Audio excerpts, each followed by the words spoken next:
बिस्मिल्लाहिर्रहमानिर्रहीम। दोस्तों, ਤੁਸੀਂ देख रहे हो नूरा कुश्ती ਤੇ ਅਸੀਂ ਅੱਜ ਦੇ ਨਵੇਂ ਮੌਜੂ ਦੇ ਨਾਲ ਹਾਜ਼ਰ ਹਾਂ। मैं ਤੁਹਾਡਾ मेज़बान ख्वाजा आफ्ताब हसन ਤੇ ਮੇਰੇ ਨਾਲ ਨੇ शौकत शरीफ साहब। शौकत साहब, ਅਸੀਂ अमूमन अपने मुकामी इशूज़ ਤੇ बहुत खुल के गल करने हैं, लेकिन एक बहुत बड़ा मसला ਜਿਹੜਾ उम्मत मुसलमान ਨੂੰ दरपेश है यहूदी लाबी और इसराइल की शक्ल ਦੇ ਵਿੱਚ। और तुसी भी देखा होना, खबर देखी होनिया ने, वीडियोज़ जारी हुई ने, बड़िया ही तकलीफ दे ने। 2 दिन पहले वाक़या होया कि मस्जिद अक्सा दे विच जिहड़ा उन्हां दा भी यहूदियां दा भी बहुत बड़ी इबादतगाह है, उत्थे इबादत च मसरूफ, नमाज च मसरूफ मुसलमानों ते अंधाधुंध फायरिंग की गई है। और ज़्यादा तकलीफ दे गल हैगी है कि इतने बड़े वाक़यात के बाद साडी उम्मत मुसलमान जिहड़ी मुकम्मल उहदे ते उस तरह रद्द अमल नहीं सामने आया जिहड़ा इस वाक़े ते होना चाहिए सी। तुसीं इहदे बारे च की कहना? एक हुंदा हक सच दी गल करनी, एक हुंदा अपने मुफादात देखने। पूरी दुनिया के उत्ते जिन्ने भी मुआशरा हैगे ने उन्हां च चीदा लोग हैगे ने जिहड़े हक सच की गल करते हैं। ज़्यादा लोग ना मुफादात की गल करते हैं। ये वास्ते एक तो तुसीं मैनूं ना बड़ा संजीदा जिहा टॉपिक दिता है, तो ये वास्ते थोड़ी जी संजीदा गल करनी पेगी। ख्वाजा साहब, मैं माफ़ी चाहना कि अगे तुसीं कोई बहुत मज़ाहिया गल्लां करदे हो। नहीं, मैं मज़ाहिया गल्लां नहीं करता, तंज तो थोड़ी मेरी होंदी है ना, ये यानी कि ना वो भी गुंजाइश तुसीं मेरे को खोल ही नहीं। उम्मत मुसलमान भरी पई है, उहदे ते जिन्ने भी निस्तर चलाने चलाओ, क्योंकि उन्होंने करतूत ही इहो जे ने कि उधर मुसलमान मार रहे हैं, मस्जिद के अंदर मार रहे हैं, तो उन्होंने की आवाज़ किसी की नहीं। देखो गल सुनो, ये फलस्तीन का मामला भी बड़ा देर तो चले आ रहा है, बिल्कुल ठीक है ना। उधरों कश्मीर का मामला भी बड़ा देर तो चले जा रहा है। अच्छा, इंडिया के तुसीं देख लो कि जिन्ने खिते च मुसलमान ने उन्हां च बहुत ज़्यादा बरबरीयत दिखाई जा रही है, हो रही है, ठीक है ना। हुण फलस्तीन दे विच इस तरह उन्होंने कर दिता है। तो साडे किन्ने मुल्क दे जिहड़े मुसलमान कंट्री ने उन्हां दे विचों एक सिर्फ तुर्की तो इलावा किस सदर ने यानी कि ना खुल खिला के कीता है। जे किसी ने कोई इतराज़ किया भी ना तो वह गले चों आवाज़ ही नहीं निकली। साफ पता लगता है कि इनू पता नहीं कि अगे कोई डरावनी जी बला खड़ी हैगी है, ਉਹਦੇ ਵੱਲ देख के इन्होंने डरावनी बला नूं ना इन्हूं तड़ी लानी है। साफ पता लग जाएगा। वो एक गल बड़ी आम है, वो कही जा रही है कि चूँकि हुण मुल्कां दे मुफादात ने मैशत ते खलोते, हुण उन्हां लई शायद अपने अपने लोगों के मरण का या शायद दूसरे मुल्कों के विच मरण वालियां दा कोई उन्होंने फर्क भार नहीं हैगा, कारोबार वाल तवज्जो दी जाती है। तो फिर ये वास्ते तो है कि जो असी तकवे की गल कर रहे ना कि सानू अल्लाह ते तकवा है, ये फिर मुनाफकत नाल कहंदे ने। किहड़ी मुआशत इंसान भुखा मर चला, यानी कि ना अमेरिका ने ईरान के उत्ते कितनी देर पाबंदियां लाई रखिया ने। एक बंदा जिहड़ा भुख की वजह ना ईरान का कोई मरिया होवे, नहीं मरिया। सब मरे ने लेकिन वो सामने नहीं आए, उत्थे सख्ती है जरा। मेरी गल सुनो, वो नहीं मरे। एक्चुअल उम्मत मुसलमान दे रहनुमावां दी अक्सरीयत दा ज़मीर मर गया है। यह बहुत बड़ी गल समझ लगी। वो साह लै रहे ने लेकिन मरे हुए ने, मुर्दा ज़मीर साह लै रहे ने लेकिन मरे हुए ने, कोमे च गए हुए ने।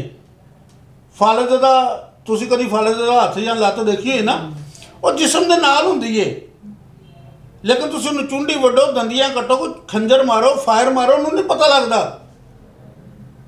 साढ़े जिहड़े उम्मत मुसलमान दे रहनुमावां दी अक्सरीयत हैगी ना, वो फालज दा जिस्म है, वरना इन्ना क चिड़ी चिड़ा है इसराइल। अगर जिनके सुपर ताकत तुसीं कहंदे अमेरिका बड़ी सुपर ताकत है, और यार वो खालक नहीं है, वो भी मखलूक ने। असी ज़हनी और जिस्मानी तौर पर मजबूर कौम आ, साडा असी कलमा गो है। और यार उन्हों की तलीमात के उत्ते तुसीं चल के खड़े हो, तकवे ते खड़े हो, तुहाडे च ताकत इस तरह वड़ेगी जिवें तुहानूं खुद नहीं पता गा मैं इन्ना मजबूत जिस्म हैगा। लेकिन शौक साहब वो बिल्कुल बजा है, ਇਹਦੇ 'ਚ कोई शक नहीं कि ਅਸੀਂ चूँकि अपने दीन और अपने तालीमात तो इस कदर दूर हो चुके हैं कि दुनिया च तमाम जगह ते मुसलमान जड़े ने वो बहुत ज़्यादा परेशान कुन सूरत हाल का शिकार ने। म्यांमार दे विच उन्हां दा खुलेआम कतलेआम होया, कश्मीर की सूरत हाल सारियां दे सामने है, और इंडिया के दीगर सूबिया के विच भी जड़ी अकलीतां ने उहदे नाल कोई इतने अच्छे हालात नहीं है। लेकिन किबला अव्वल दे विच जड़ी बरबरीयत और दरिंदगी हो रही है, और मारन वाले भी ज़ाहिर है उन्होंने हाथ च बंदूकां ने, और यकीनन है तो भी इंसान ने, और किसी भी मजहब नाल उन्हां दा ताल्लुक होवे, लेकिन मुकद्दस मुकामात का एहतराम तो UN के चार्टर दे विच शामिल है और हर इंसान का फर्ज है। उत्थे बिल्कुल उस चीज़ का ख्याल नहीं किया जा रहा। तुहाडा की ख्याल है कि यह चीज़ ये पीछे अमरीका है या मुसलमानों के खिलाफ जड़ियाँ ताकतां साढ़े उलमा हज़रात कहते हैं जी सारियां मुतहरक हुई ने, वो ने, या साढ़े अमाल ही ऐसे हो गए हैं कि असीं हुण जलील ही होना। देखो जी ख्वाजा साहब, जो बंदा हक दे उत्ते हुंदा ना, उन्होंने ना तो कोई ताकतवर नज़र आता है, ना कोई कमज़ोर आता है। उन्होंने ना कोई कमज़ोर उन्होंने नज़र आता, ना कोई ताकतवर नज़र। मसलन जिहड़ा हक तो हुंदा ना, वो कमज़ोर नाल ज़्यादती करदा ही नहीं। तो जिहड़ा फिर मैं कहना जिहड़ा फिर हक तो हुंदा उहदे नाल कोई ज़्यादती कर ही नहीं सकता। ठीक है, गल होनी चाहिए इंसानियत की। मैं ना इस टाइम मुसलमान की गल कर रहा, ना यहूदी की गल कर रहा, ना मैं ईसाई की किसी की गल कर रहा, ना मैं अमेरिका की, ना बस मैं कह रहा कि जिथे जिथे भी बरबरीयत का बाजार गर्म है, उत्थे वो बरबरीयत का बाजार करने वाले ताकतवर नहीं है। जड़ियाँ ताकत उन्होंने रोक सकदियां ने हक ते खड़े हो गए, वो कमज़ोर ने। बल्कि मैनू कहने कोई यार नहीं कि वो जलील ने। यानी कि मेरे सामने तो अगर कोई किसी भी मजहब ना किसी भी नस्ल ना तल्लुक रखता हो, वो ज्यादती मैं उन्होंने रोकांगा, क्योंकि इस टाइम वो मजहब की बेस के उत्ते ज्यादती कर रहे हैं।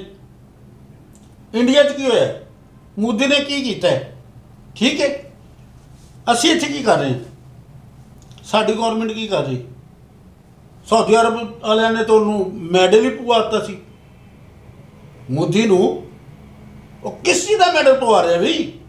बिजनेस है शौक साहब, वो बिजनेस है, बड़ी बात है। तो फिर ये ना तकवे की गल करन, ना मुसलमानों की गल करन, ना दीन की गल करन, ये तो मुनाफकत है। बिल्कुल बजाय नाजरीन यकीनन तुसी शौक साहब की इस गल नाल मुतफिक होवोगे कि चूँकि मामला हुण इंसानियत तो अगां चला गया, हुण मामला कारोबार का और मैशत है, और मुल्क अफराद के उत्ते डिपेंड नहीं कर रहे, मुल्क अपनी लोगों से, मुल्क अपनी कौमां से डिपेंड नहीं कर रहे, अपनी मैशत से डिपेंड कर रहे हैं।